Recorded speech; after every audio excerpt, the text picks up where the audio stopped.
நாம் தமிழர் கட்சி சீமான் அவர்கள் தொடர்ச்சியாக திராவிட கட்சிகளோட கூட்டணி இல்லை அப்படின்னு சொல்லிக்கிட்டே இருக்கிறார். முதல்ல அவருக்கு அந்த தகுதி இருக்கான்னு பார்ப்போம். அவர் அரசியலை வர்றதுக்கு முன்னாடி 4 படம் எடுத்திருக்கிறாரு. முதல் படம் பாஞ்சாலங்குறிச்சி, ஹீரோயின் மதுபாலா, அவங்களுக்கு தமிழ் தெரியுமா என்னன்னே தெரியாது.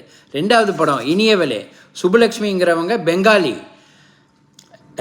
கௌதமி, கீர்த்தி ரெட்டி இவங்க ஆந்திரா தெலுங்கு தாய்மொழி. 3வது படம் வீரநடை, குஷ்பு வடநாட்டை சேர்ந்தவங்க, ஹிந்தி தாய்மொழி. 4வது படம் தான் ஹைலைட்டு. படத்தோட பேர் தம்பி.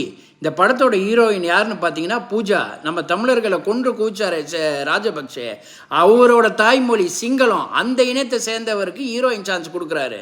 இவர் தான் நாளைக்கு தமிழ்நாட்டை முன்னிலைப்படுத்த போகிறாரா? இவர் தான் தமிழ் இனத்தை காப்பாற்ற போகிறாரா?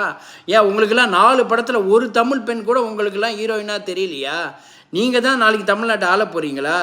இல்லாட்டி வாய்ப்பில்லை ராஜான்னு சொல்லிட்டீங்களா அந்த பெண்களுக்கெல்லாம்?